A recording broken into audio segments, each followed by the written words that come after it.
in my mind, I was able to think and process. And if I let him get back up, he's going to get back up. I was like, let me finish this right now. And I caught him with that left hook, and then I caught him again with that right hook just to make sure the job was done, because I was calculating his hands wasn't touching the ground and his knees weren't touching the ground, but I know he was still going down. To make sure he wasn't getting back up, I had to let those last two off, man. Combat Sports Report. Only on SportsGrid. Sadiq Bey coming off the bench. Alvarado missed a lot of time. Jordan Hawkins has had his moments. So and remember, they picked out even a guy like Kevon Looney off the bench. So to me, they could be there. You know what? And it's crazy because last year I was so big on them, and now I'm off of them. But I'm going to say it.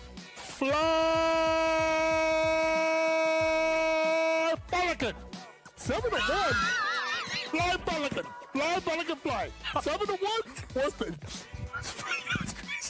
Here's why JY is great, because sometimes I almost, it's tough when I sell JY, because now what will happen is, right? I mean, listen, it's the middle of the summer. You know what I mean? And what's going to happen in 2 months from now, JY's going to go, now listen, me and K-Dub love these Pelicans. I'm like, when did I say that? When did I don't remember that one, JY. Betting above the rim. Only on SportsGrid. So I drafted Aaron Jones in my Dynasty League, but he's like my fourth running back, to let you know that people don't really believe in him. And by the way, you play in a Dynasty League, I always play to win this year. I don't worry about next year. I want to win now. Flags fly forever. I'll worry about next year. So, but I got Aaron Jones last year, 1138. So he's going to drop that down by almost 50% not to get this total here. Yeah, I think he gets, I'll take the over. Fantasy Sports Today. Only on SportsGrid.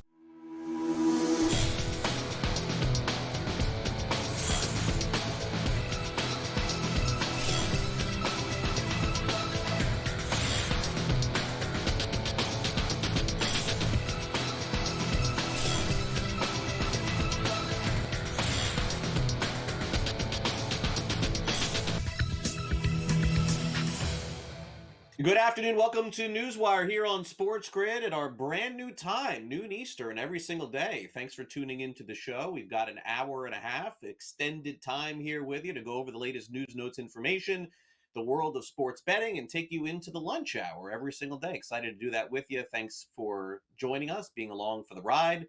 And we got plenty to get to here on today's show. Some fun guests. We're going to talk some college football. Rich Sermonillo is going to be a regular contributor to our show. He's going to talk some FCS football. Also, Danny Burke from Odds Shopper joins us here on the show. And in addition, we'll get to the latest in the NFL, Jacob Camenker from USA Today. And also a very special guest, Donnie Rightside, is going to appear with us for the final 30 minutes of the show.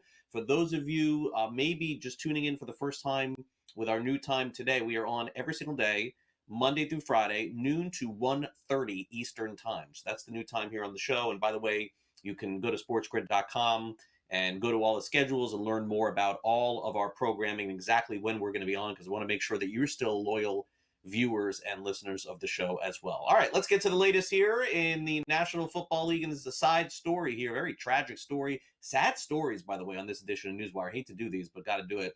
NFL employee yesterday seriously injured in a shooting on Monday in Midtown Manhattan. That is where the NFL offices are. If you read a little deeper into the story, ABC News is covering it. It looks like there was, somebody who was just suffering mentally with different issues in his life, and chose to make some horrible decisions. Needless to say, according to these reports, had a note in his shirt saying, "Please investigate my brain for CTE." Very, very sad story here. It was a football player who was an adolescent many years ago, and then went on to attempt to get into the National Football League.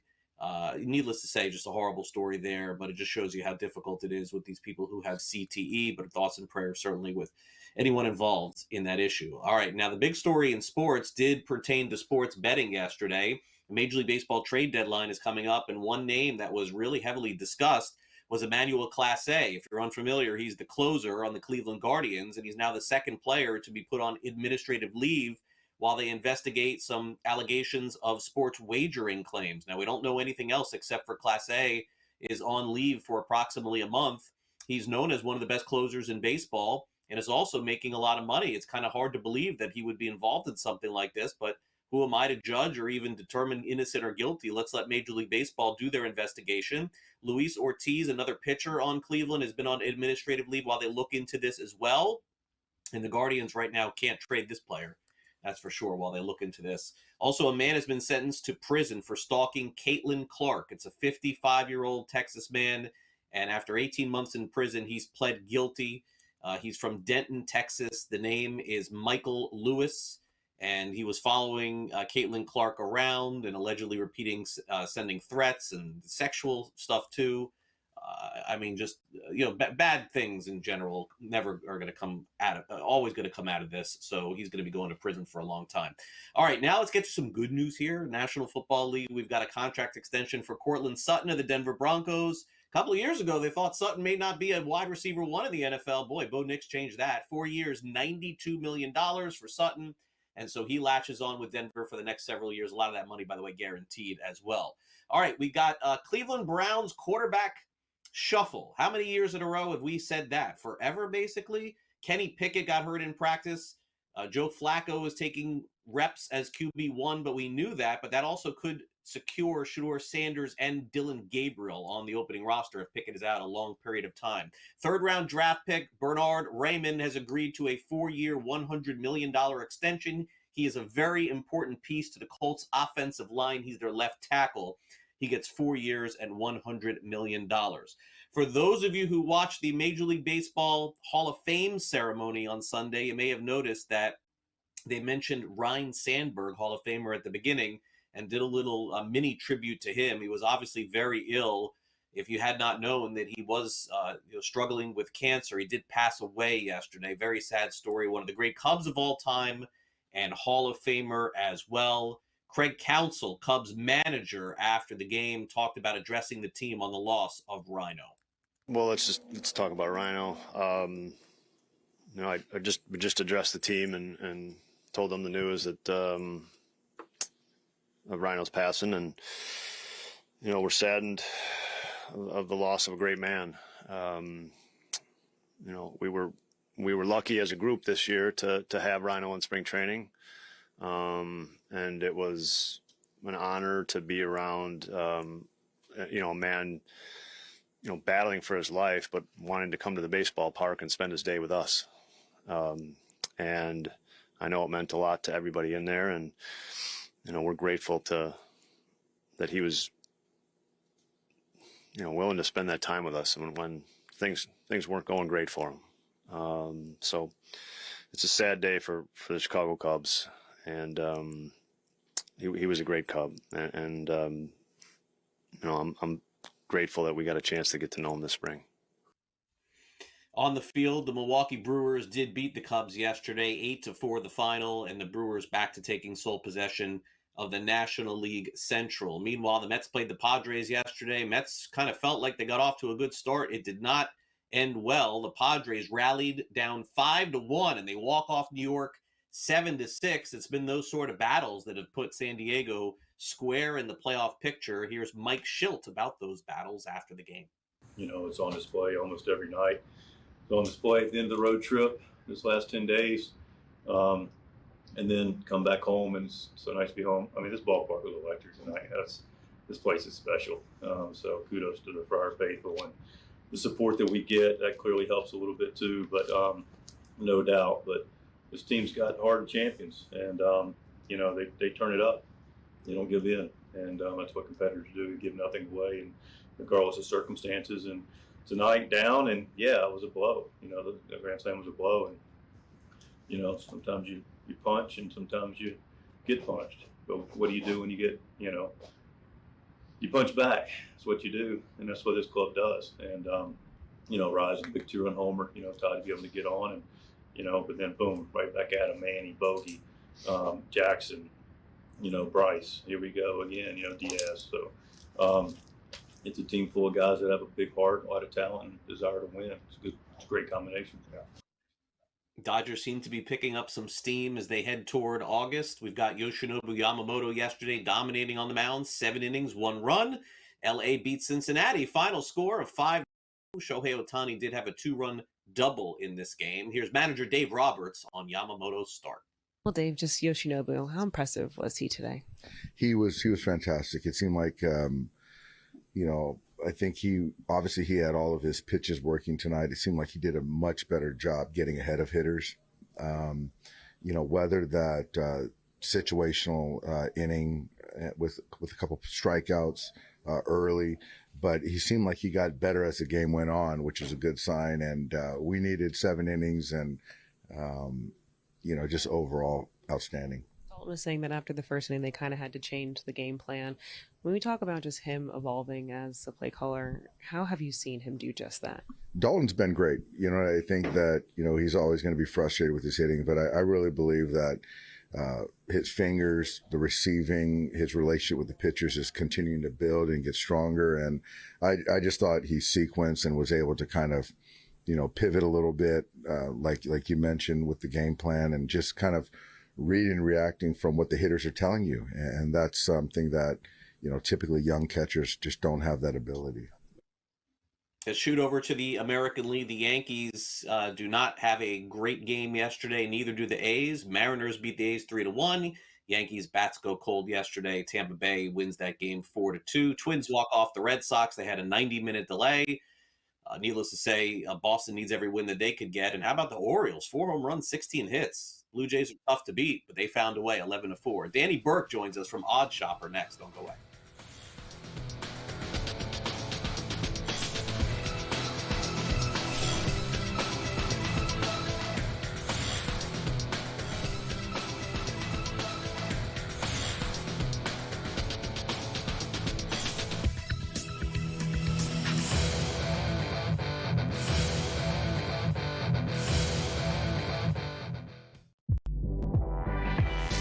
Drummond gives you minutes off the bench. I've always been a big Kelly Oubre guy. And Nick Nurse is supposed to be one of the top 5 coaches in the world. You can't tell me that at 12-1, the Philadelphia 76ers aren't at least something you need to consider as a sleeper to make it to the NBA Finals. Betting above the rim, only on SportsGrid. He's just only 2,300 points behind. So even if he does win at Memphis, he's still going to be behind Scottie Scheffler in the points by 300. So why?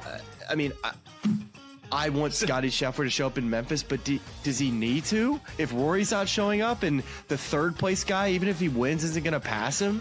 The Smiley Show, only on SportsGrid.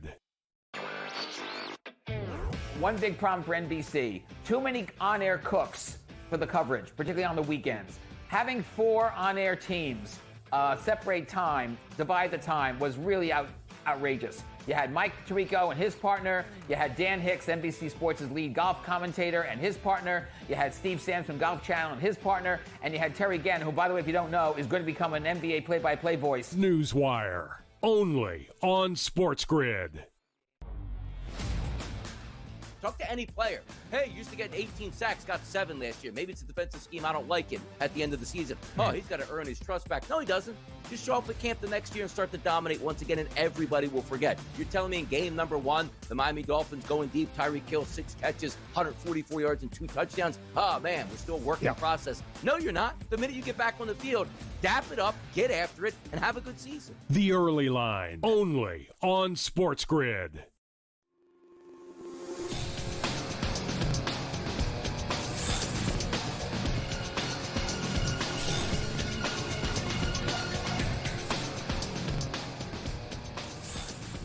All right, welcome back to NewsWire here on SportsGrid. Let's bring in Danny Burke from Odd Shopper to go over the latest in Major League Baseball. We'll go over some games this evening and also break down the latest odds as well. Danny, once again, thanks for appearing on the show here on this Tuesday. Let's start off with the National League Central.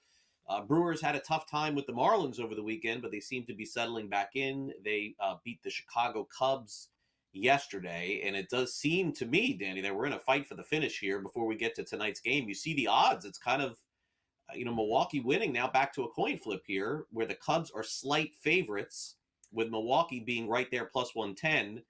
Cincinnati 56 and 51. We know the Cardinals probably headed in the other direction. Pirates not going to win. So I mean, this is really tough because we just don't know in 2 days what these teams are going to look like. I suppose if you're just playing the market, you're playing the Cubs market to do more. But if you're playing the talent and consistency, the Cubs have fallen apart the last couple of years in September. So this is a tough one to handicap. Yeah, it's like the same song and dance with the Cubs and the Brewers for the past few seasons. And this series is probably going to be a perfect representation of that. To where, again, I'm a diehard Cubs fan. I say that a lot. It's pretty evident in the background that I am. But, they fall short in these situations where Milwaukee just gets in this consistent streak and they just keep fighting and clawing. And then we know what the result is for Milwaukee in the postseason. But throughout the rest of the regular season in these series, the Brewers tend to have that advantage. And I think they will continue to have that advantage tonight and through the remainder of this specific series. Now, I think the odds are priced appropriately because, like you said, Craig, I mean, talent-wise, the Cubs should have the talent, but they just haven't been able to put it together. And it seemed like a little bit of regression was inevitable for this Cubs team for a couple of reasons. One, their offense was just absolutely tremendous. So as good as they still can be, you are probably going to fall back down to earth a tad bit. But more so, it's the lack of pitching depth. And they need to make a big move here at the deadline. And the big question is, will they? Sure, there's been rumors, there's been all these speculations, but we've seen this front office be hesitant time and time again. And even if they do make a move, how big of a move will it be? How much are they willing to invest in this specific roster to where they believe they can reach throughout the postseason? Based on what you've seen from a front office perspective, you should be going all in. I still really think that this team's ceiling is winning one playoff series because even if you do add some of that pitching depth, I still have my reservations about their bullpen. As good as their starting rotation may be able to improve, I still think that could be a little bit worrisome, along with some parts of their batting order that will kind of fall back down to earth. So, look, if the Cubs end up dropping this series, which I kind of think they do, and then maybe they get on a little bit of a slide afterwards and you get them at about even money or better, I think that would be your time to go on the Cubs. So as negative as I am, Craig, about this Cubs team and what I'm saying right now, I still give them a slight edge for the division because overall they have an easier strength of schedule. And if there's a big assumption that they can at least add a average to above average piece in their rotation, I still think they get a slight nod over this Brewers lineup that they have. So I think based on the price, I would look at the Cubs if we're getting that plus money. Yeah, it is well said. Right now they're minus 125, but that could change tonight if the Cubs beat the Brewers. This is going to go back and forth. The Brewers pitching factory produced another starting pitcher this year, Quinn Priester, who's been fantastic. Credit to the Cubs. They found Colin Ray, who's been around longer, Danny, probably than you and I have been doing sports handicapping. He's had a good year, too. And you can see, just like the odds to win the division, the odds tonight are coin flip as well. Brewers minus 116 on the money line, total 8.5. Yeah, so again, as much as it pains me, I think I got to lean with the Brewers here at this cheapened price. And I get the idea of the Cubs bouncing back here with their prolific offense that they have present. But as you alluded to, Craig, I mean, Quinn Priester has been outstanding for Milwaukee. 3.28 ERAs, expected ERAs not much higher at 3.56. What's really impressive is his high ground ball rate over 55%. Now, he did get absolutely creamed by the Cubs, but that was all the way back in May. So certainly he's shown some improvements from that point on. Colin Ray has put together some quality starts for the Cubs, but now he's finally pitching like the guy that his underlying metrics are indicating that he is. So he's not going to continue to be that, lucky savior that he had been for the Cubs in the beginning portions of the season. And I think that will be put on display tonight. So I do think the Brewers get the job done, and I wouldn't mind laying a little price to back them to do so. All right, good stuff there. Now let's get to the National League West. Let's take a look at the standings, and then we'll go over the game tonight between the Dodgers and Reds. Good pitching matchup as well. Dodgers are 62-45, so kind of where they were a week ago. Several games over the Padres. They pulled way ahead of the Giants, and the Diamondbacks clearly have waved the white flag at this point. So not to say that they won't be competitive, Danny, but they're not going to be in the mix to win the division. Rockies clearly going to lose over 100 games or more. So it does still feel to me, Danny, like it's the Dodgers to win. And that clearly, you're not getting any good value here at minus 2,000. So I suppose if you're taking one of the other teams, you're just hoping that LA sits on their hands on Thursday. Yeah, pretty much. And you're right. I mean, it's Dodgers or nothing here. That's what it's going to come down to. And despite the Dodgers having a rocky first half in relative terms, they're still in a pretty comfortable spot there in a tough NL West. And a big part of that, too, is because that Diamondbacks team just really fell short this season. Their offense had their spurts, but the pitching's been a nightmare. Padres are completely volatile. Now the Giants are shooting themselves in the foot and don't really have any offense. So unfortunately, there's not much value to be had. Maybe San Diego gives them a little bit of a scare, but at the end of the day, the Dodgers are going to figure this one out and they'll take the division again. Yeah. And tonight's game, you have the Dodgers on the money line, minus 148 against Cincinnati, although Nick Lodolo has been fantastic recently for the Reds and pitched probably the best game of his lifetime out. 8-6, 3.08 earned run average on the year. Could you take a shot here on the Reds, Danny, or we're still going to go with LA? Craig, the case can certainly be made. You're right. I mean, Lodolo's been a great pitcher for Cincinnati. And when you're playing out there, Great American Ballpark, anything is possible. On the other side, Tyler Glasnow has certainly been really strong for the Dodgers, and the Reds offense is a nightmare. So that's certainly what scares you. But, just based on talent alone, obviously the lean's going to be with the Dodgers. But from the price standpoint and these starting pitchers, I would absolutely hear out an argument for the side of Cincinnati. So that's why I'll probably wait for an in-game angle, seeing if we could get a better number with the Dodgers. If Glasnow's pitching a good game and same with Lodolo, then you trust the Dodgers against the Reds bullpen as opposed to vice versa. As always, Danny, appreciate you coming on the show. We'll catch up again soon. Thanks. Sounds good, Craig. Sports Grid Sound Off. Up next.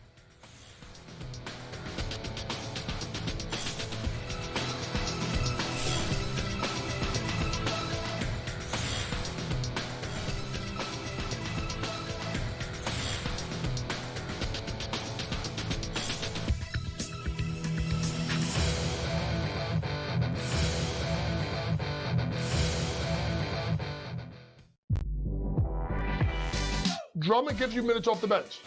I've always been a big Kelly Oubre guy. And Nick Nurse is supposed to be one of the top 5 coaches in the world.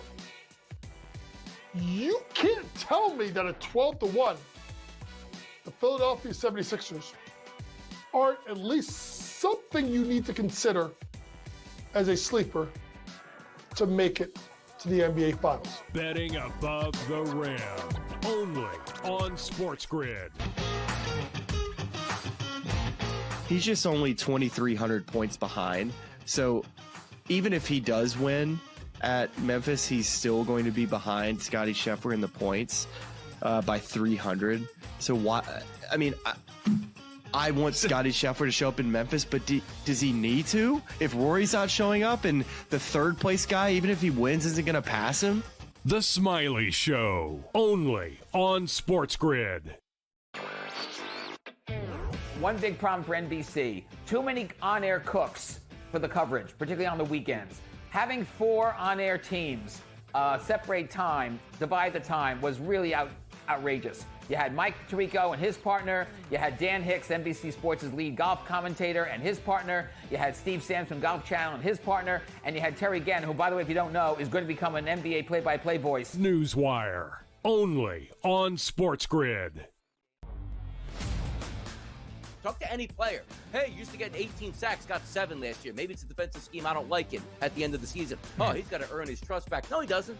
Just show up at camp the next year and start to dominate once again, and everybody will forget. You're telling me in game number 1, the Miami Dolphins going deep, Tyreek Hill, 6 catches, 144 yards and 2 touchdowns. Oh, man, we're still working in process. No, you're not. The minute you get back on the field, dap it up, get after it, and have a good season. The Early Line, only on SportsGrid.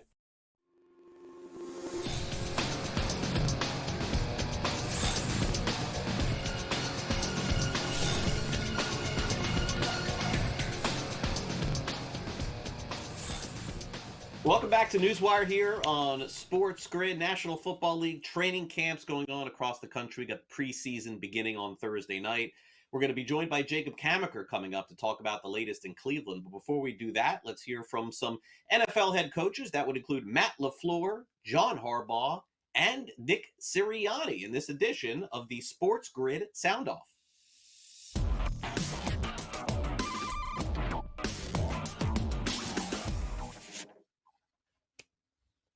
pads are back on now across the country because we've got NFL training camps going on. The preseason begins this week, one game, and then everybody else plays next week as well. First, let's check in with the Green Bay Packers, a team that's always on the cusp of winning championships. This year probably going to be no different. Looks like a good team on paper once again. If you want some really good cliches in the NFL and football, then look no further than Matt LaFleur, head coach of the Packers, talking about training camp and getting things going. Same message it is every day. Compete to be your best and take care of each other. So we had a long just talk about in video showing the rules of engagement, things that were good from a year ago and things that weren't great. So, but bottom line is we need everybody to stay up off their feet. This is not we're not going to the ground today. So that's the expectation that I have for our guys, and I love the competitive spirit out there. But I want them to take care of each other as well. Year 3 for Malik Heath. What are you hoping to see from him during training camp and preseason? Yeah, he's just got to continue to stack and maximize his opportunities. Obviously, it's a very competitive receiver room. I love how Malik competes, and when called upon, he's done a nice job for us. So I would say just build upon that and, maximize each rep. Now we go from cliches to what coaches really think. Now this John Harbaugh is sort of incredible here. You think about how hot it is across the country. I'm living here in South Florida, and I don't have to tell you that getting in the car, driving around, it tells me I'm at 100 degrees. And that's the case for a lot of places in training camp. Very specifically, let's get to the Baltimore Ravens. Is it too hot to be out on the football field in the afternoon, or is it just right? John Harbaugh has that answer. The heat's good for us, really good. That's how you get in shape. That's how you train. And our guys trained in a great way today. They dominated the heat, had a really good practice. So we're in a good place. What questions you have? Well, we're just stacking days, just seeing how far we can go with all the details. It's not really too big picture right now. We're trying to lock in on the little things. When you do a lot of little things well, then the big things kind of take care of themselves. So that's what we're focused on. Yeah, I haven't really thought about it in such a deep way. We just try to cover all the situations, So as you go through training camp, when you organize a training camp, we try to set it up from beginning to end and try to make sure that we teach, we walk through, and then we rep every situation we can, both at a teaching pace and also then at as much as we can as a game pace, So we just try to put them in those situations. Then football is just naturally tough. It's a tough sport. Probably the only sport where you start the season in 102 heat index and you finish in, -0 type conditions. It's just crazy the way this thing works. And to me, it's one of the things that makes the sport so great. So that makes it tough as well. Great weather. 100 degrees, putting your football players out there. Okay, sounds good. Meanwhile, let's get to the quarterback situation in Philadelphia, where there is none. Jalen Hurts is back. The tush push is back as well, the brotherly shove. Expect Philadelphia and Jalen Hurts to have a great season, and that is going according to plan, according to head coach Nick Sirianni. Yeah, Jalen just is a guy that continues to improve. I think that's just how he's built. It's in his DNA to get better and to use, the good things that he does and get better from him, and use the bad thing, any mistake that he has to get better. That's what I always admire about him. I think he, just improves in every way. That's a great thing for your leader to have, because that's all your goal is just to continue to get better, particularly through a season. I think he just does a great job. I think he's continuing to do a good job of going through his progressions and getting to the right guy with the football and getting to his third, fourth reads. As you see, the ball doesn't hit the ground very often in practice, and that's the way you want to see it.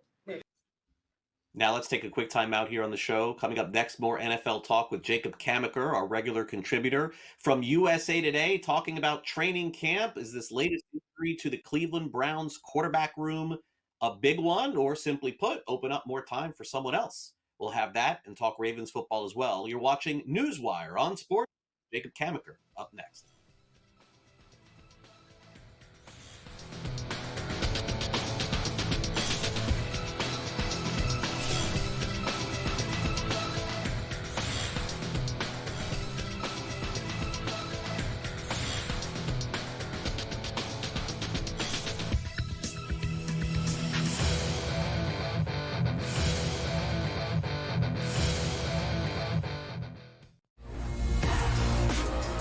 in my mind, I was able to think and process. And if I let him get back up, he's going to get back up. I was like, let me finish this right now. And I caught him with that left hook, and then I caught him again with that right hook just to make sure the job was done, because I was calculating his hands wasn't touching the ground and his knees weren't touching the ground, but I know he was still going down. To make sure he wasn't getting back up, I had to let those last two off, man. Combat Sports Report. Only on SportsGrid. Sadiq Bey come off the bench. Alvarado missed a lot of time. Jordan Hawkins has had his moments. So and remember, they picked out even a guy like Kevon Looney off the bench. So to me, they could be there. You know what? And it's crazy because last year I was so big on them, and now I'm off of them. But I'm going to say it. Fly Pelican. 7-1. Fly Pelican. Fly Pelican fly. 7-1. What's the... Here's why JY is great, because sometimes I almost, it's tough when I sell JY, because now what will happen is, right? I mean, listen, it's the middle of the summer. You know what I mean? And what's going to happen in 2 months from now, JY's going to go, now listen, me and K-Dub love these Pelicans. I'm like, when did I say that? I don't remember that one day. Betting above the rim. Only on SportsGrid. So I drafted Aaron Jones in my dynasty league, but he's like my fourth running back, to let you know that people don't really believe in him. And by the way, when you play in a dynasty league, I always play to win this year. I don't worry about next year. I want to win now. Flags fly forever. I'll worry about next year. So, but I got Aaron Jones last year, 1138. So he's going to drop that down by almost 50% not to get this total here. Yeah, I think he gets. I'll take the over. Fantasy Sports Today. Only on SportsGrid.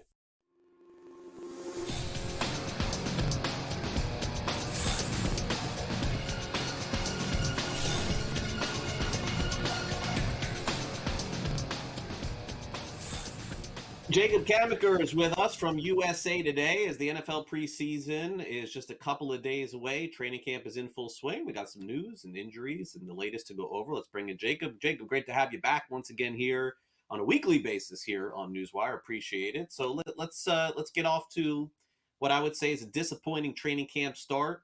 I mean, injury to a photographer would have been one thing, falling off that little into the river, taking the picture of the Browns, but it got even worse yesterday. Kenny Pickett injures his hamstring in practice. Not that he would be a major factor on the team, but if you're just simply domino falling here at this point, it does seem to me that gives Dillon Gabriel and Shedeur Sanders a chance to open up, at least on the roster. And I know that Cleveland, as you know, Jacob, they're going to say all the right things, and then all of a sudden in a week we're going to hear like pup list or something like that. It's just generally the way that this works. But it does solve the issue of carrying 4 quarterbacks on the opening roster if that's the way this is trending. Yeah, I think the most disappointing thing is that it's a hamstring injury, and the old adage of soft tissue injuries, those tend to linger. So even though they're saying they're reevaluating him in a week, they expect it to be on the minor side. It's something that will require management. And I think there had been some hope, just at least from some of the reports I've read, that Kenny Pickett would kind of emerge as the starter, give the Browns some upside at the quarterback position, more so than Joe Flacco, while allowing Dillon Gabriel and Shedeur Sanders to develop behind the scenes and eventually challenge him. But the calculus now changes, because if you're looking at a situation where you're saying, well, we want a veteran to open the season as our starting quarterback, that's going to open the door for Joe Flacco, 40-year-old Joe Flacco, to potentially win that job. And, he's been solid for the Browns in recent seasons, but there's little doubt that having Joe Flacco start for this team at quarterback is probably not going to make them any sort of a contender. So I think if you're a Browns fan, you're probably looking at this and saying, man, I really want to see one of the young quarterbacks play, and Pickett getting hurt might hurt that situation.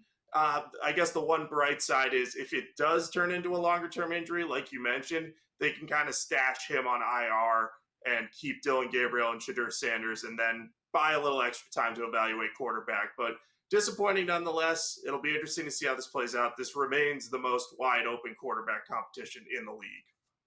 It does. And I hate to mess around, Jacob, with these low and high season win totals. And in all of sports, by the way, because there's such variance. Like, Jacob, think about, let's use just baseball as an example. I can use a million football, but baseball as an example. How many people would come on our network and other networks and just punch that Dodgers ticket for over 106 wins and or 10 wins, whatever it was, you're going to lose that bet. Anything can happen. And so when I look at the Browns at 5.5, yeah, it's like the lowest total on the board. I think the Saints may be lower, and that's it. I'm actually probably lean more toward the Saints under, but I just can't mess around with something like this, Jacob, because, who knows? Maybe Flacco does have a good year. Maybe the Browns win 6 or they win 7. I like to deal with the middle teams. It's just my thing.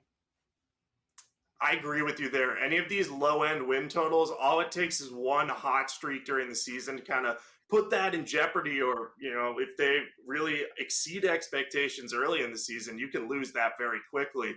I think the other thing to note with the Browns is they get the Bengals in week 1, and the Bengals have been very bad under Zach Taylor in the first 2 to 3 weeks of the season. So the Browns might actually get one of their tougher opponents at an easier time for them. And always these AFC North games are close. Even when the teams aren't great, the Browns will remain competitive in there. So I think I agree with you. I probably would stay away from that because I don't know. I don't want to say that the Browns are going to win 6 or 7 games definitively. But at the same time, if you're banking on a team to go 5-12 or worse, it's just hard to do that. Even when on paper their offense doesn't look like it'll be very good. It just takes one hot 4-week stretch from Joe Flacco, turning back the clock to kind of get that Browns win total over. Yeah, and it's only 5.5. 6 and 11 would be a bad year, but it still would get them over that total. And now the flip side is the Ravens. The Ravens are 11.5, so this is about the highest that you're going to find in the NFL and favorite to win the Super Bowl.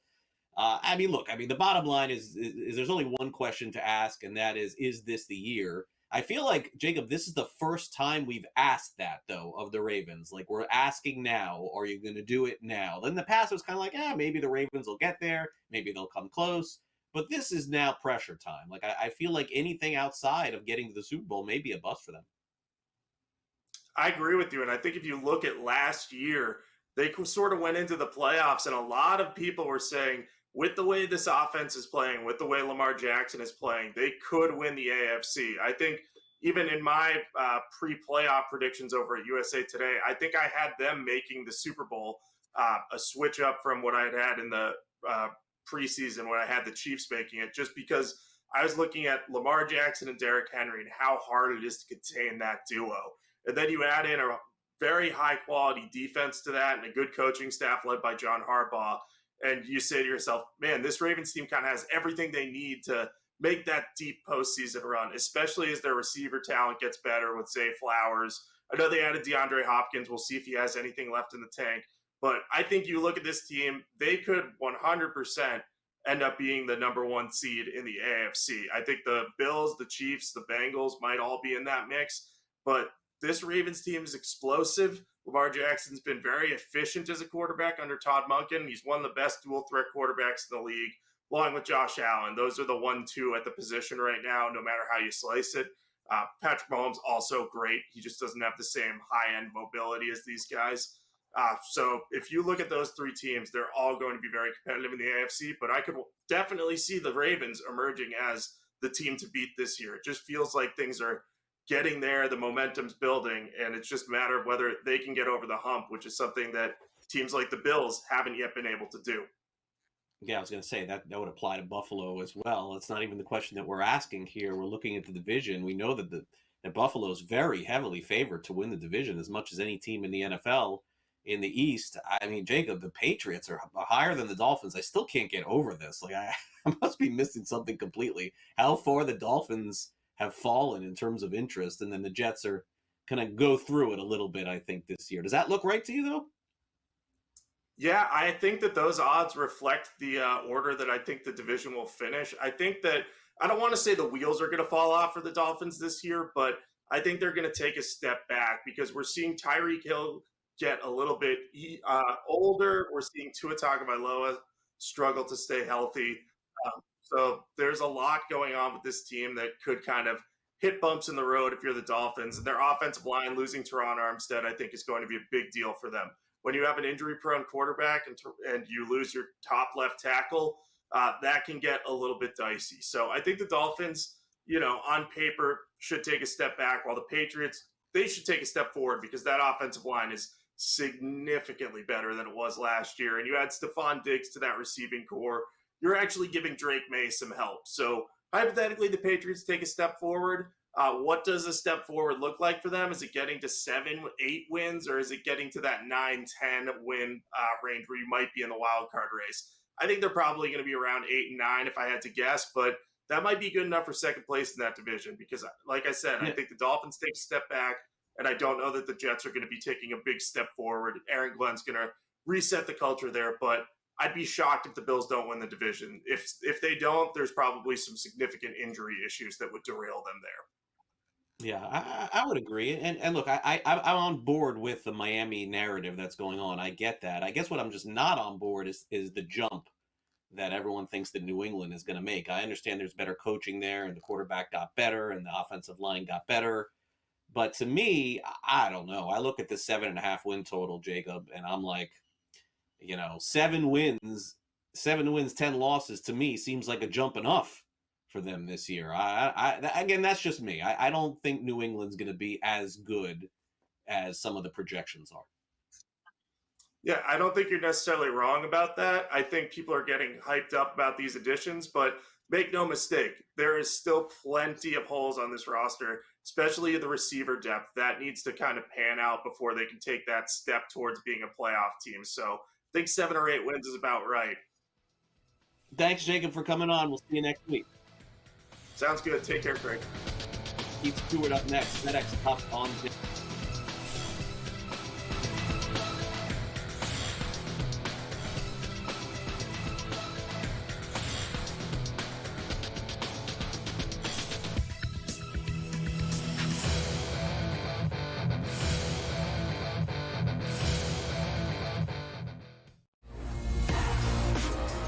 My mind, I was able to think and process.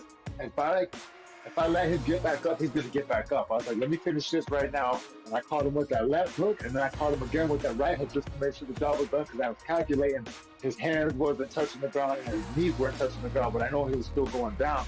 To make sure he wasn't getting back up, I had to let those last 2 off, man. Combat Sports Report. Only on SportsGrid. Sadiq Bey coming off the bench. Alvarado missed a lot of time. Jordan Hawkins has had his moments. So, and remember, they picked out even a guy like Kevon Looney off the bench. So, to me, they could be there. You know what? And it's crazy because last year I was so big on them, and now I'm off of them. But I'm going to say it. Fly Pelican. 7-1. Fly Pelican. Fly Pelican fly. 7-1. What's the... Here's why JY is great, because sometimes it's tough when I sell JY, because now what will happen is, right? I mean, listen, it's the middle of the summer. You know what I mean? And what's going to happen in 2 months from now, JY's going to go, now listen, me and K-Dub love these Pelicans. I'm like, when did I say that? Whoa, I don't remember that one, JY. Betting above the rim. Only on SportsGrid. So I drafted Aaron Jones in my dynasty league, but he's like my 4th running back, to let you know that people don't really believe in him. And by the way, when you play in a dynasty league, I always play to win this year. I don't worry about next year. I want to win now. Flags fly forever. I'll worry about next year. So, but I got Aaron Jones last year, 1138. So he's going to drop that down by almost 50% not to get this total here. Yeah, I think he gets. I'll take the over. Fantasy Sports Today, only on SportsGrid.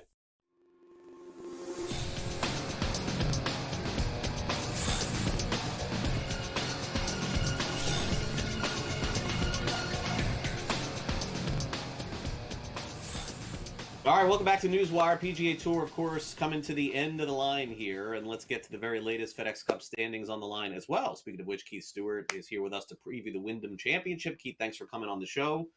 Really appreciate it. And look, once the majors end, Keith, some people, their PGA interest deviates a little bit. We got football starting and baseball heating up, but I know this is a critical week on the tour. Oh, absolutely. The PGA Tour we've been critical of them in many ways in the way they've built this schedule. But the last couple of weeks between the 3M up in Minnesota and now down at the Wyndham Championship that we're going to see the final event of the regular season, these guys are really concerned about these playoff points. And it's pushed some of these players with some big names, like a guy like Adam Scott, to have to be here this week. And it definitely adds some engagement to the event at the Wyndham. And you know what?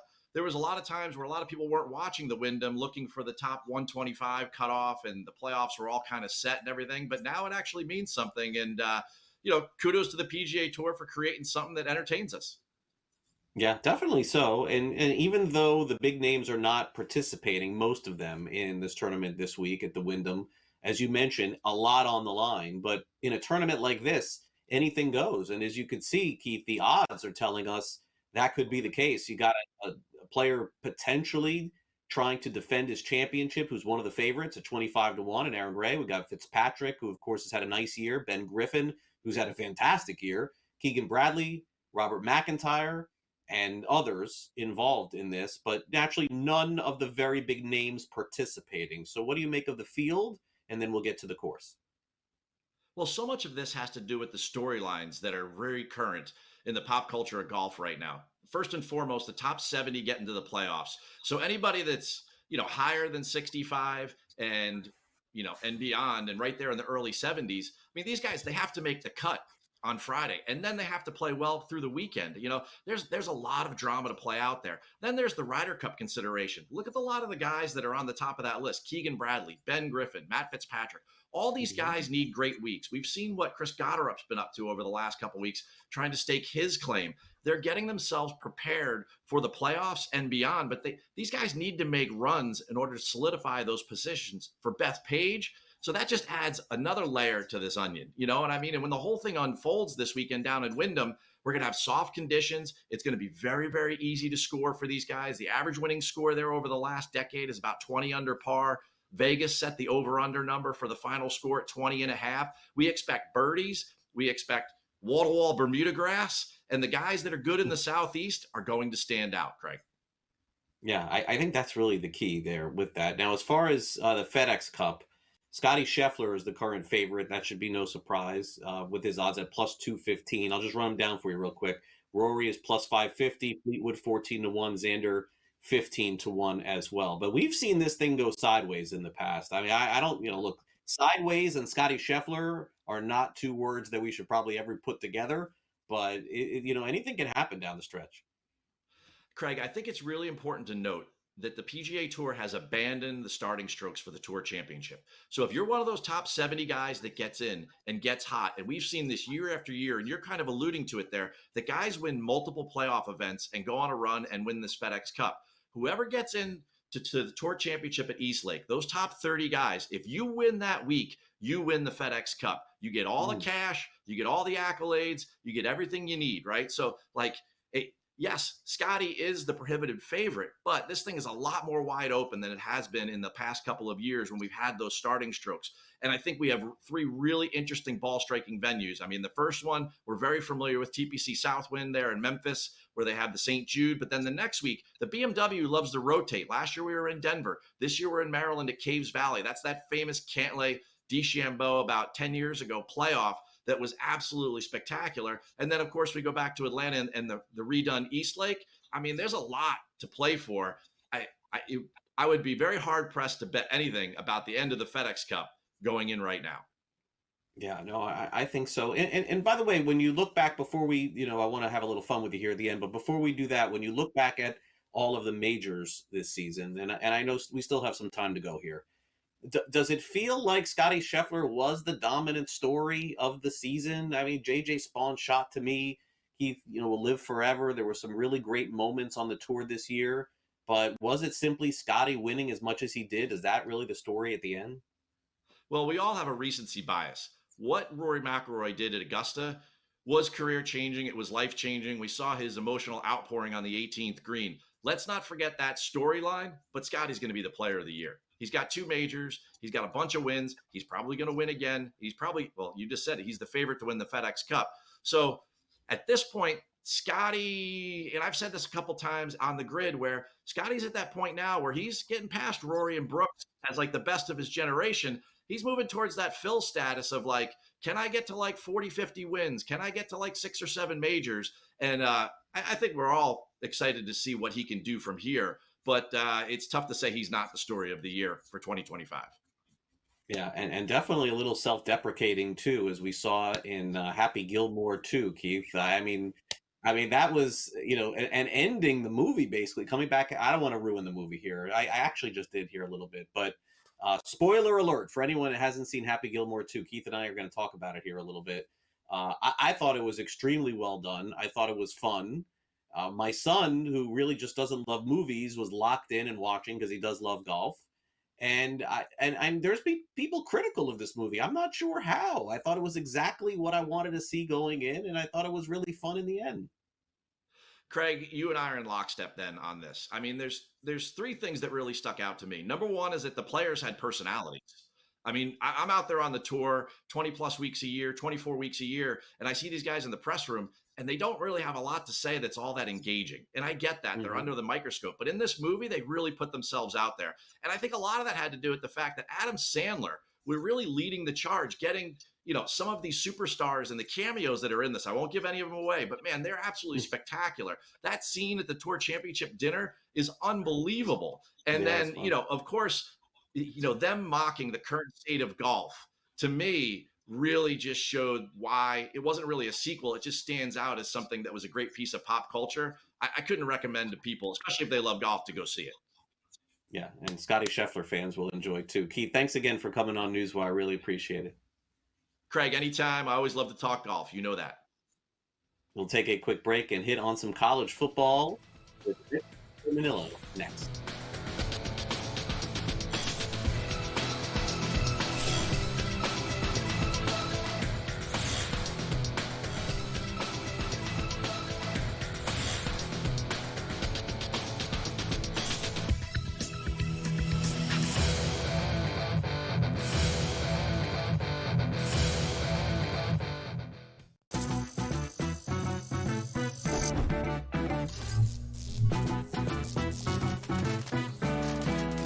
New to casinos and not sure what to play? Well, try blackjack first. It has a lower house advantage compared to other table games, making it especially player-friendly.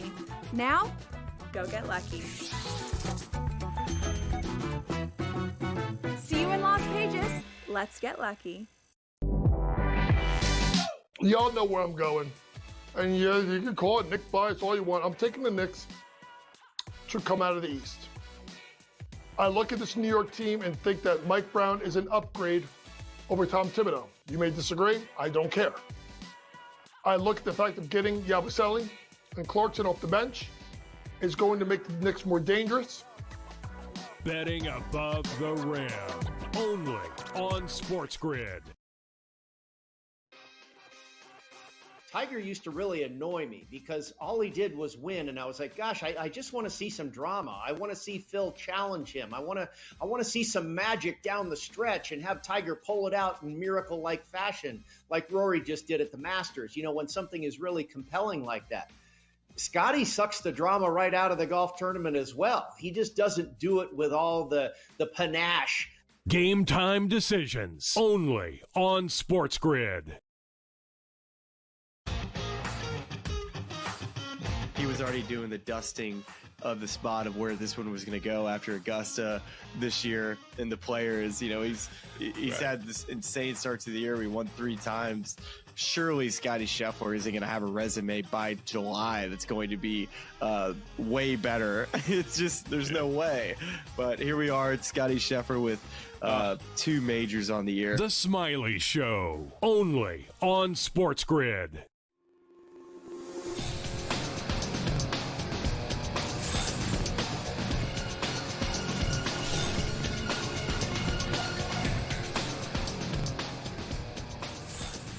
All right, welcome back to Newswire here on SportsGrid. As we wrap up this first hour of the show, it's time to get the very latest in the landscape of college football. Of course, FBS football always taking center stage, but FCS has been coming on strong over the last few years. Let's check in with Rich Sermonello, who's got a preview of the upcoming season. Hey, Craig, we always talk FBS in college football. I want to change direction today and spend a little bit of time giving a primer on the FCS, a conference that I've really grown to love over the past couple of months. I've spent a lot of time digging in. I want to cover some storylines, teams, and players that everyone should know heading into 2025. First off, there are odds on these games. That's reason enough to know who the teams are and who the players are. Couple of storylines. First off, it's been a rough first half of the year for the Ivy League from an academic standpoint. Don't want to get too much into that.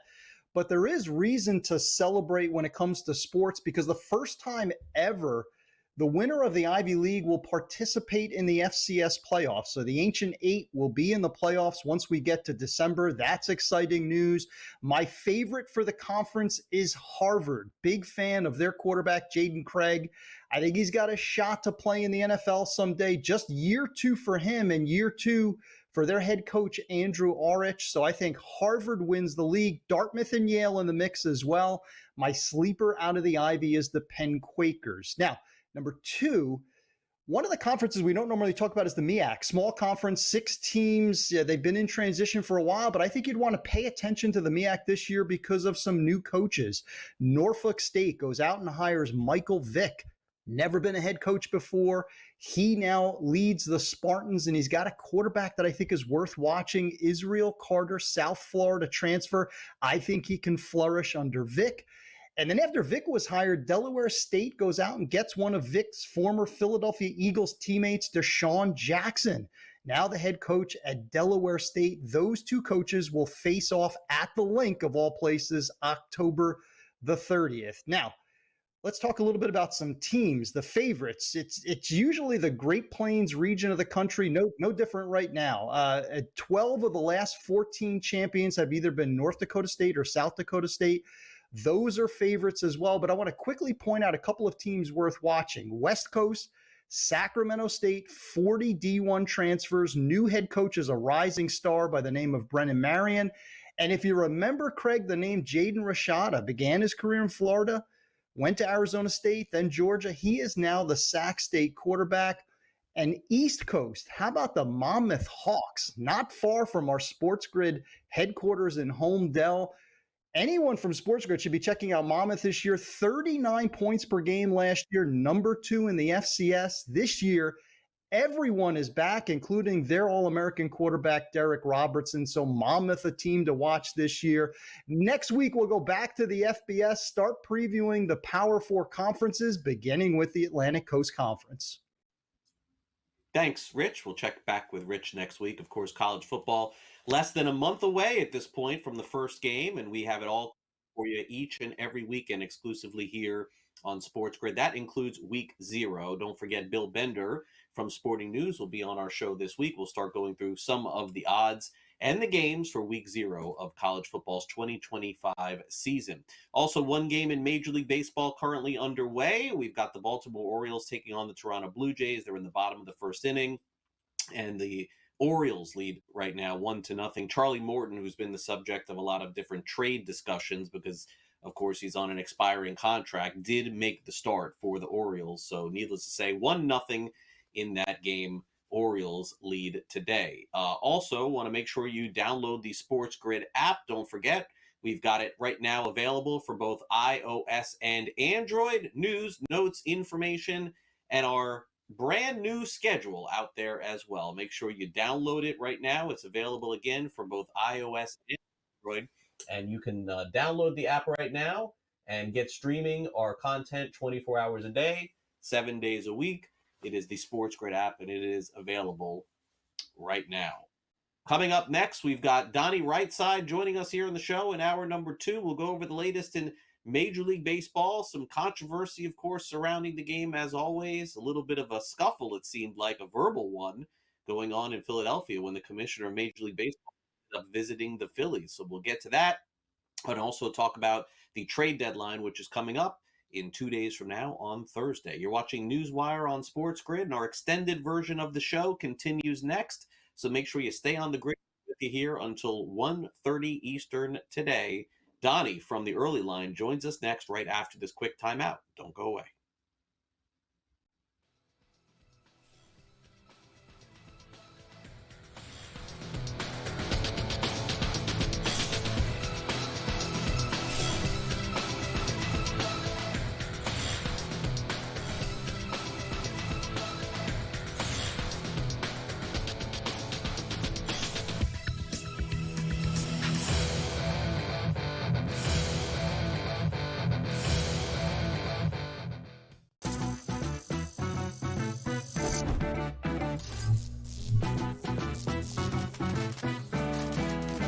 New to casinos and not sure what to play? Well, try blackjack first. It has a lower house advantage compared to other table games, making it especially player-friendly.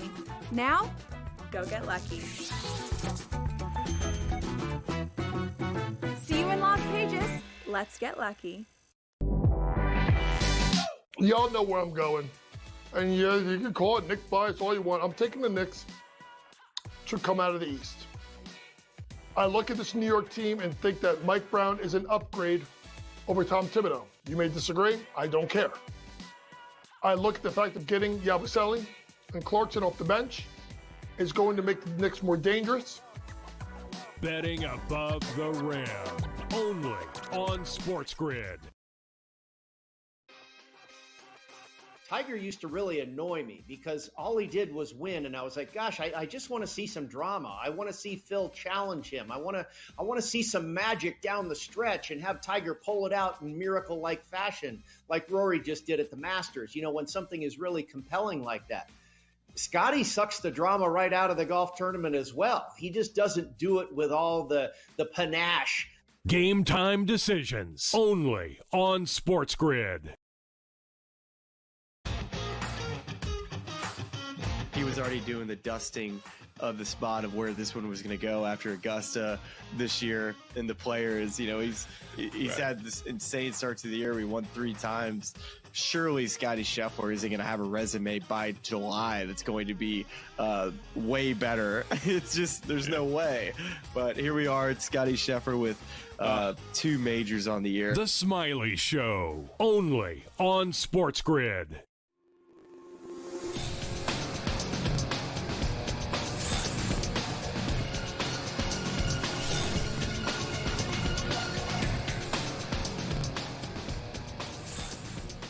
We roll on here on Sports Grid, a conversation we'll have with the early lines Donnie Rightside. We'll break down some Major League Baseball, get into the Philadelphia Phillies, and talk about some of the odds moving forward as baseball gets ready for the trade deadline coming up on Thursday. Donnie, it's been kind of quiet, I would say, fair at the trade deadline. Some, smaller moves made. I feel like the biggest one was Devers going from Boston to San Francisco. I don't know if we're going to end up beating that one, but let's get into the latest in the Philadelphia Phillies. And talk about the report yesterday from ESPN, pretty thorough. Seems like, some players are not going to support what the owners are trying to do. But, Donnie, I got to ask you this here a little bit, because it does feel like we've had a shift change in baseball here recently, which is I do think that people realize that the haves and the have-nots are so far apart.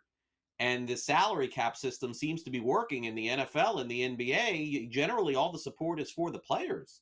But, Donnie, I got to tell you, it seems like it's the opposite this time. I think fans may not agree with Bryce Harper and thinking that, hey, it is time for a change because a lot of these markets financially can't compete. It is time for a change and for the good of the game, because if you love Major League Baseball and you want it to stick around, what do you want to see happen? You want to see Major League Baseball say, all right, let's even the playing field. Just like in the NFL, let's just say back in the day, right? You have teams like the Pittsburgh Steelers and the Green Bay Packers. Why are they able to compete this day and age moving forward with, let's just say, the New York Giants? Because of revenue sharing, and it makes the league better. It's why Pittsburgh can have good teams year after year after year. The Green Bay Packers can compete here. If we look at Major League Baseball, I got to say selfishly, right? If we take a look and say, Craig, Donnie's a Phillies fan. For me as a fan, I don't want a salary cap because my Phillies spend top 5 every single year, and that's good for the Phillies. But then I say to myself, well, is it fun in Major League Baseball, like the teams like the Pittsburghs and the Tampa Bays of the world and the Oakland/Sacramento/Las Vegas A's? If you even the playing field, it adds more excitement. I have no idea how we got this far without a salary cap in Major League Baseball, Craig. I don't. Yeah, well, I mean, it's a great union. I mean, the unions are divided and make so much money, and it's the best in the world. And the players are taken care of in baseball better than football, better than basketball, and that's why they don't want to change it. But I think, Bryce Harper, I think, is fair in saying that he didn't want to talk about a salary cap, but the commissioner is not going to have any of that, Donnie, because a floor is going to be involved in this conversation too. And so I think the players, Donnie, like Harper, are concerned for good reason. But out of every 26-man roster, there's 15 of those players, Donnie, that I think are going to look at this and say, wait a second, my low salary is going to be now a higher salary, and that makes up 95% of the players. So, look, I just think this is coming, and I don't think that baseball plays a game without one when the new CBA enters. No, we're going to have some issues here. And you're right about that, because what you're going to do as an owner is you're going to try to drive that wedge between the haves and the have-nots. Now, granted, you're making a minimum baseball salary. That's more than 99% of the people in the country, but it's all relative to the sport that they play. If Bryce Harper's saying, okay, it's $300 million that I get, I want more money, and if we have a salary cap, that might prevent the other guys from getting the Shohei Ohtani type deals. But if you're looking at teams like the Marlins and the Pirates, and you just say, well, their minimum salary cap for is $75 million, that means a lot of those guys on those teams get paid a lot more money. The stars are always going to make money on and off the field. It's just time where, like the NBA, right? You have the max level contract, know exactly what it is. But now you're seeing guys on the mid-level exceptions like, man, that's a lot of money. $5, $6, $7, $8, $9 million. You're right, Craig. The argument is not going to be about we want to make more money. It's going to be the guys that say, I have 2 to 3 years in Major League Baseball to make the most that I can. I'm going to vote a certain way, and hopefully it works out in our direction. Yeah, I do think it's coming, but I don't know how it's going to end. I don't think anybody does. All right, so let's get to some trade stuff here. And the Phillies, who I know you follow very closely, they have some needs. One of them may be the bullpen, although they did get David Robertson to come out of retirement, and they signed him to a deal. Clearly, Donnie, nobody really knows at this stage of his career if he can help or not. A couple of years ago, he did not in Miami, but then last year did in Texas. So we'll see what happens in Philadelphia. But here are some names that are potentially out there, although it remains to be seen if any will be traded. We have Ryan Helsley of the Cardinals, certainly possible. Mason Miller, Joan Duran. Cade Smith is the lone man standing now in Cleveland. I don't know that they would move him. Kenley Jansen, Griffin Jackson. I do feel like Pittsburgh will trade David Bednar. That may be the one name on there. I don't know if he'll go to the Phillies or not, but Pittsburgh's in no position to be picky at this point. They got to move pieces. No, either are the Athletics. I always get a kick out of, right? You have a really good closer, but you're going nowhere on the season. It's like, well, sooner than later, they're going to flame out. And for the A's, who knows when they're going to be good again? And he can get a really good catch on the open market here, let's just say, if you trade and get some top prospects back. From a Phillies perspective, it is interesting because you're right. When you look at Robertson and say, what did he give the Phillies in the past? He was a high-tagged free agent in the past for us here in Philadelphia. It didn't work out. He was injured too much, and now he comes back at an elder age as if he's supposed to help. But granted, anybody who's going to give you a pretty live arm can help. But also understand this, Jose Alvarado is due back in August. Now, the caveat with that is he can pitch the rest of the way, just can't come back in the playoffs. That's going to be a nice boost, but you're looking for that one arm that you can trust once you get to the playoffs. But as you said probably many times as well as I had, Craig, this is a seller's market right now. It used to be in the past, any one of these teams that are looking to make a deep playoff run can just pick off any reliever they wanted from bad franchises. That's not happening. Like, how high do you have to go with your prospects to get a guy like Bednar is the question. Yeah, and Donnie, you're 100% right, because if you were wrong, then everybody would be traded already, but nobody is. So what does that tell you? They're going to take it right down to the end.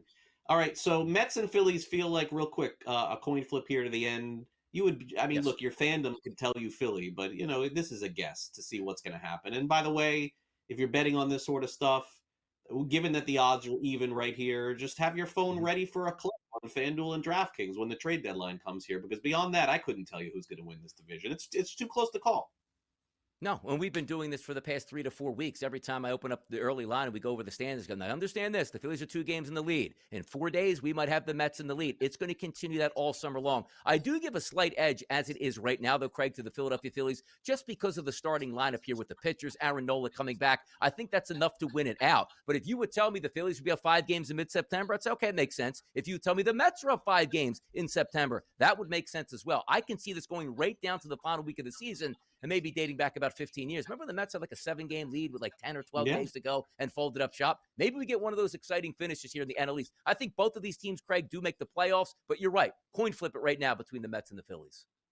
All right, let's get to the rest of the league here. Mariners take care of the A's behind Luis Castillo. We've also seen Cal Raleigh eclipse the 40 home run mark this week, even now at 41. Yeah. And I think the big story in baseball was the injury to Aaron Judge, and a nice lesson for everybody to be learned, Donnie, that every player is 1 10-day away from not being a favorite to win an award. And it could happen in any position, Rookie of the Year, MVP, Cy Young, and now we see it with the Yankees. I think Aaron Judge is going to come back and be perfectly fine. I think he's still going to hit a lot, Donnie, and I think that injury that he has won't affect him at the plate, but it could in the field. And anyone who bet on Raleigh a couple of weeks ago, Donnie, they're feeling real good right now. I mean, I think it's probably Raleigh's to lose. Absolutely. And you're right about this, too, because the sports books are basically telling you, yeah, we're going to hang odds. We don't want any more Aaron Judge money. And you're talking about May and June, which means 3 and 4 months left in the season where you're trying to think out how this is going to play out and say, well, if Aaron Judge misses any time, this is going to really take a deficit out of that number. Now, granted, it moved it all the way back to like a minus 105 plus 100 right now on Aaron Judge. But I'm with you. The question this week that we're all asking is, what happens if we do get Aaron Judge back in 8 days and he's healthy, and even if he doesn't play the field and just DHs and then beats Cal Rowley in RBIs and let's just say obviously batting average and home runs? That'll be his award. Like you're looking at a month ago, minus 20,000 and saying, I just got him at plus 100. It's almost as if you have to take Aaron Judge just because of the odds market and where it sits now, Craig. Yeah, I mean, this is the best you're going to get. You'll probably get better as it goes over the next week or so, because if Raleigh keeps doing well, Judge will go down. But it could be all meaningless if Judge is 100%. In a few weeks, we'll see. All right, Donnie is going to stick around with us here for one more discussion, and we're going to get into the National Football League. Of course, everybody loves to bet the preseason because it's so easy, right? Wrong.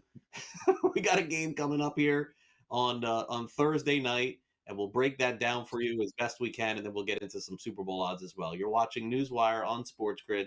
We'll be back with Donnie Rightside of the Early Line talking National Football League when we come back right after this quick timeout. Don't go away.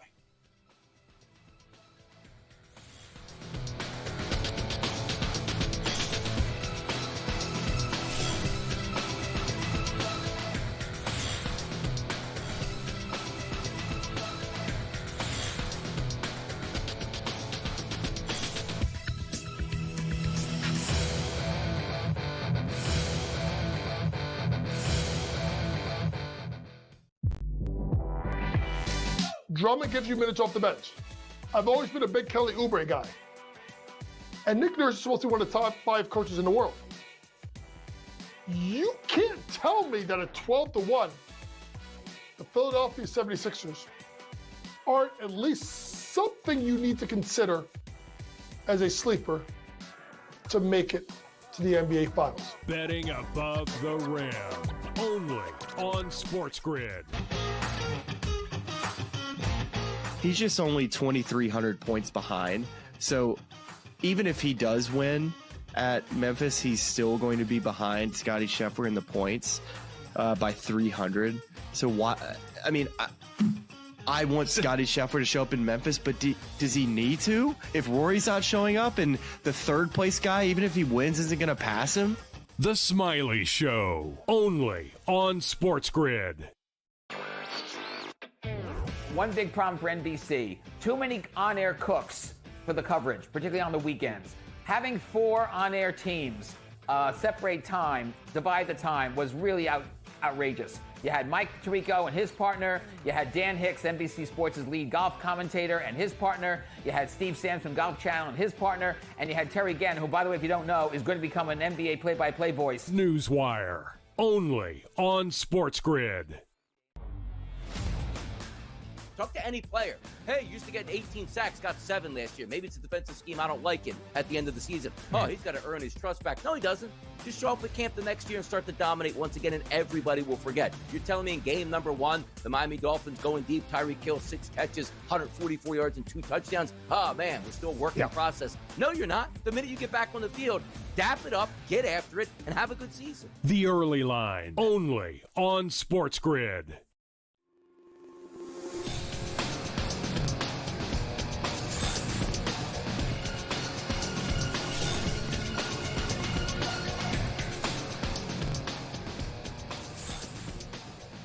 All right, welcome back. Donnie Rightside is with us. The NFL preseason starts on Thursday night.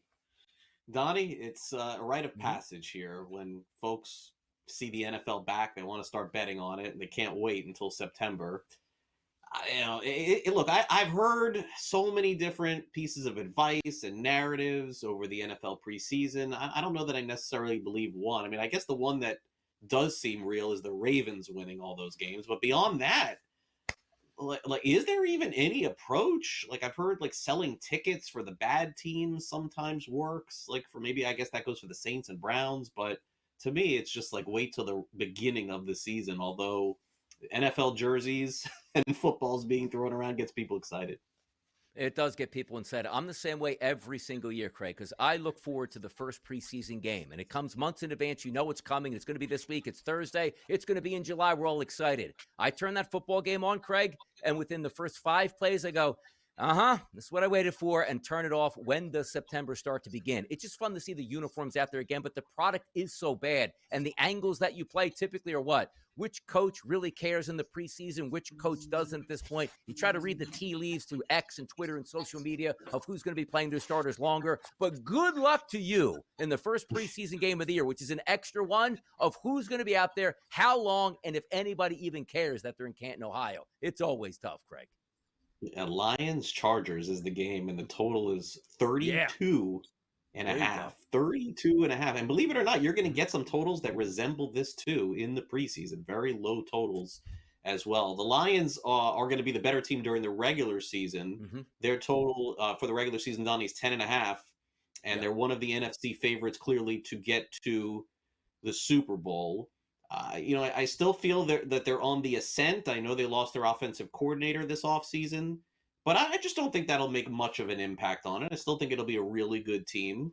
But, Donnie, the defense really doesn't matter in the NFL until the end of the year, and that's where Detroit really struggled last year. I wonder if they'll fix that this time around. I truly believe, throughout the season last year, Craig, because I'm a big Philadelphia Eagles fan, but I was being honest, most of my wagers mid-season, while the teams were healthy, both the Eagles and the Lions, was on the Lions to win the NFC Championship and get to the Super Bowl. I thought they were the deepest team talent-wise, and then I started to figure Detroit's going to get a home field advantage. That's going to matter. Now, they did have home field advantage, but they were so banged up in the playoffs that when Washington came in, they couldn't defend anything at that point. Then the Eagles, of course, won the NFC Championship game over Washington and did win the Super Bowl. I am a little bit worried about Detroit because the things that they did last year had a lot to do with Ben Johnson as the offensive coordinator. Super aggressive plays. You can have the same playbook, as you know, Craig. It's just a matter of when to call those plays and the confidence in calling those plays that you do that during the game. Dan Campbell certainly sets the tone. There's no doubt about it. They're going to be aggressive. I just wonder if those creative play calls are still going to be there as we saw for the past couple of years. Pound for pound, the best play caller in the NFL to me, it is Ben Johnson, and he's gone. I think that does make a difference. But boy, Craig, you're right. The talent on that offensive line, running back, wide receiver, tight end, and quarterback, it's top 1, 2 in the league with the Philadelphia Eagles, maybe?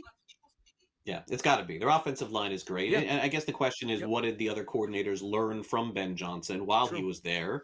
And can they emulate that, or are they just going to try to do that to put themselves up where Ben Johnson was? Interesting questions for Detroit going in. Okay, so this one I really don't get. So, Donnie, you'll have to walk me through this one. The Washington Commanders, their window is open. They're going to be, to me, one of the best teams in the NFL. They have the best young quarterback going right now in the NFL, and his number one target is Terry McLaurin. I don't get it. Am I short-sighted here? What am I missing? That I just think Washington's got to pay this guy. Like Washington, you have probably 2 or 3 years, maybe 4, to potentially win an NFC and a Super Bowl. I am not always for paying everybody. I do think sometimes you got to wait, but this is it. Washington's been waiting 20 years to have this moment. I don't think you can hold out on this player, Donnie. What am I missing?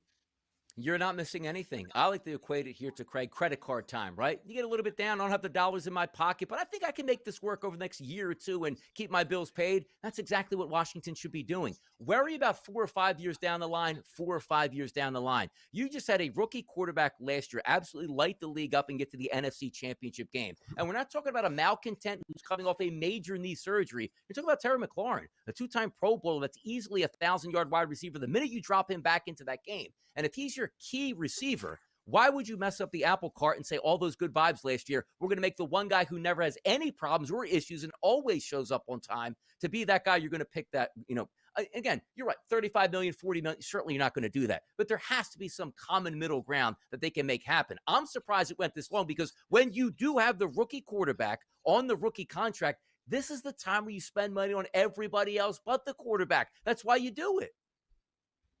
Yeah, it's really odd to me also because, Donnie, as you mentioned, kicking the can down the road is the way to go in the NFL. Why? Because the salary cap goes up significantly every year. By the time you get to the end of this, you may not even be paying. So True. Daniels in year 2. See, now this is obviously where you could predict some pullback here on this because the numbers are just out of control on FanDuel. 3,400 yards, 24 touchdowns, 675 yards. 5.5 rushing touchdowns. I expect Daniels to be a star in the NFL, but these are star numbers that they've thrown him on FanDuel this year, Donnie, aren't they?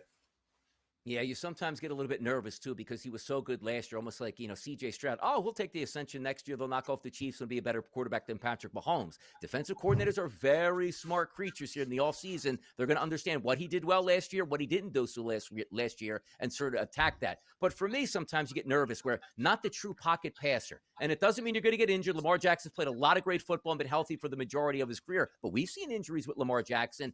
I just always get nervous. Like, same thing with RG3 in Washington. Boy, he was like a cannon, like a cannonball shot out of a cannon. It was like, he's only going to get better. Then he gets injured in his knees, never the same. I'm not saying injury, but those numbers are built, Craig, for a 17-game schedule for that quarterback. He misses 1 or 2 games, concussion, hamstring injury, ankle injury, you're not going to get those numbers. I usually look for the downshift in year number 2 because of how excited for people for those players. I'm not saying he's not going to be a great player, but I'm not excited about the numbers they're presenting as if he's already coronated as a top 5 quarterback in the NFL for the next 5 years. That's all. Got it. Makes sense. NFC East, Donnie, real quick. What I love betting on the NFC East is always never getting any looks at the Cowboys. How are the Cowboys even plus 550? What a joke. I think you're getting so much value from the other teams there just because they stick that bad Cowboys number in there every year. Everybody bets them like the Yankee tack right there. It's always, this is their year, Craig. This is their year. Thanks, Donnie, for coming on.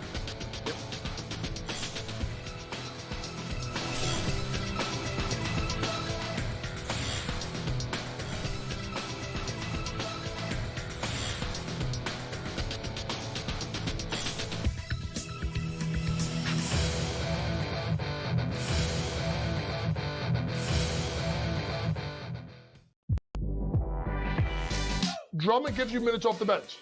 I've always been a big Kelly Oubre guy. And Nick Nurse is supposed to be one of the top 5 coaches in the world. You can't tell me that at 12-1, the Philadelphia 76ers aren't at least something you need to consider as a sleeper to make it to the NBA Finals. Betting above the rim, only on SportsGrid. He's just only 2,300 points behind. So even if he does win at Memphis, he's still going to be behind Scottie Scheffler in the points by 300. So why? I mean, I want Scottie Scheffler to show up in Memphis, but does he need to? If Rory's not showing up and the third place guy, even if he wins, isn't going to pass him? The Smiley Show, only on SportsGrid. One big problem for NBC, too many on-air cooks for the coverage, particularly on the weekends. Having 4 on-air teams separate time, divide the time, was really outrageous. You had Mike Tirico and his partner. You had Dan Hicks, NBC Sports' lead golf commentator, and his partner. You had Steve Sams from Golf Channel and his partner. And you had Terry Gann, who, by the way, if you don't know, is going to become an NBA play-by-play voice. NewsWire, only on SportsGrid. Talk to any player. Hey, used to get 18 sacks, got 7 last year. Maybe it's a defensive scheme I don't like it at the end of the season. Oh, he's got to earn his trust back. No, he doesn't. Just show up at camp the next year and start to dominate once again, and everybody will forget. You're telling me in game number 1, the Miami Dolphins going deep, Tyreek Hill, 6 catches, 144 yards and 2 touchdowns. Oh, man, we're still working the process. No, you're not. The minute you get back on the field, dap it up, get after it, and have a good season. The Early Line, only on SportsGrid.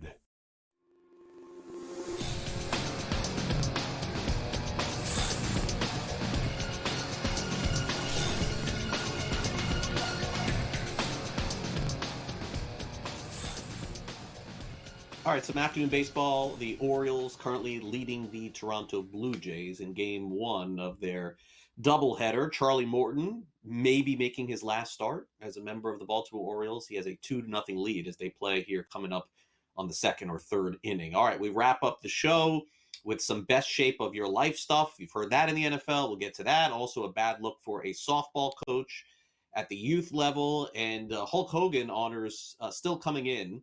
We'll get to that as well. It's time now for some last licks.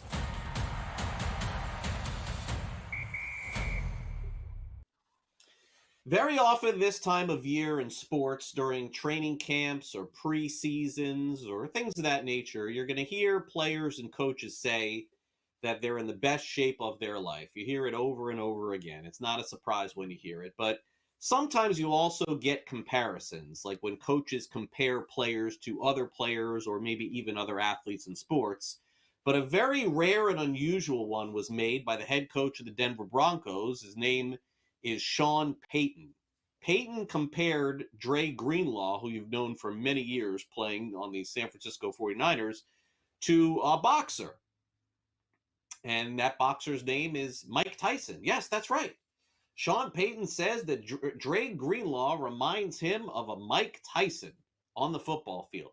I got to say, I think Sean Payton may have prepared that little narrative before he did his media session, because that is not one that you ever have on the bingo card. Now, it's not to say that Mike Tyson wasn't one of the greatest, if not the greatest heavyweight boxer of all time. He's definitely up there.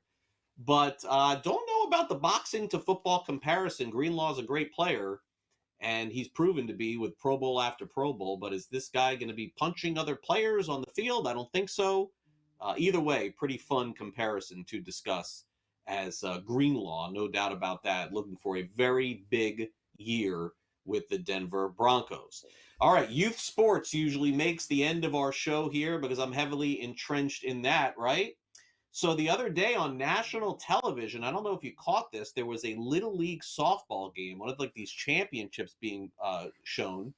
And there was it was a girls' league, and they were playing softball, and she was in the dugout, and her coach didn't really like what she was doing in particular. And for some reason, video cameras caught the coach kind of going in on the player, and not just a little bit. And this caught some very extreme responses from people on social media and all across the country saying that this coach should be fired for, getting a little verbal with one of his players. Now, look, I have been through youth sports before and still continue to, and it's not unusual to see coaches going in on their players. What it is unusual is to catch it on television. And honestly, I think that's kind of why this really has caught fire. It's kind of happening all the time in youth sports. There's so much compulsion with winning and competition, and less with development and helping the kids play better. This doesn't come as a surprise. But if you know that there's a camera, maybe you're taking it back a little bit, taking it back a notch, as opposed to going in a little bit harder when you know you're on TV. All right, knowing on TV, that was the case last night for Nick Hogan. Those of you who know, Hulk Hogan passed away last week. It was a very big story, continues to be a very big story in sports. We've seen a lot of dedications for him. We've actually seen, some people the other way with the person that he was, saying Hulk Hogan was not a good guy. I mean, there's back and forth with this, which makes it compelling in terms of the story. But last night, WWE's primary event of the week, it's called Monday Night Raw. And Hogan was honored, obviously, on this one because he was in WWE, WWF for so long. And showing up to honor his dad was Nick Hogan, who you may remember on the reality show many years ago and also had his own issues too. But Nick Hogan was on hand for this. Also, Hulk Hogan has had a daughter named Brooke Hogan. I don't know if you remember her. She was a singer at one point. Hulk Hogan was very involved in reality TV for a period of time. And so the honorings still come in the WWE and the WWF, and I believe there are some new figures, new wrestling figures coming out for Hulk Hogan as well. Also, it was announced this morning, by the way, that Venus Williams is going to compete at the U.S. Open in the doubles competition. So Venus makes her return after such a successful comeback last week. We'll see her now in the doubles. Not sure about the singles just yet. Of course, she would be unranked going in. Thanks again to Donnie Rightside coming in. Appreciate Donnie's contribution to the show today. Also, thanks to Jacob Camenker from USA Today, Keith Stewart, Rich Sermonello. Our director is Luke. My producer is Frank. I'm Craig Mish. We've got Smiley Kaufman coming up with the latest in golf next. We'll see you back here tomorrow at noon Eastern for our next edition of NewsWire. See you then.